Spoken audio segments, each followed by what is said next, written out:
पालकमंत्री झाल्यानंतर अजित पवार पहिल्यांदाच बीडमध्ये दाखल। थोड्याच वेळात बीडमध्ये जिल्हा नियोजन समितीची बैठक। पंकजा मुंडे ही बैठकीसाठी बीडमध्ये। जिल्हा नियोजन समितीच्या बैठकीपूर्वीच अजितदादांचा सुरेश धस यांना दणका। नामनिर्देशित सदस्य म्हणून धस आणि सोळंकेंचा पत्ता कट।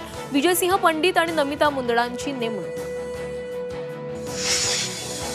खंडणीखोरांवर मकोका लावणार, रिव्हॉल्वर लावून फिरणाऱ्यांचा परवाना रद्द करणार, रील्स बनवणाऱ्यांवरही कारवाई करणार अजितदादांचा सज्जड दल। विधानसभेच्या निकालानंतर मनसेचा आज पहिला राज्यस्तरीय मेळावा। महापालिका निवडणुकीबाबत राज ठाकरे काय भूमिका घेणार याकडे लक्ष। मनोज जरांगे आमरण उपोषण मागे घेण्याची शक्यता। यापुढे वेगळ्या मार्गाने आंदोलन करण्याचा इशारा। खासदार सुप्रिया सुळे पुण्यातील नांदेड गावात प्रदूषित पाणी असलेल्या विहिरीची सुप्रिया सुळेंकडून पाहणी।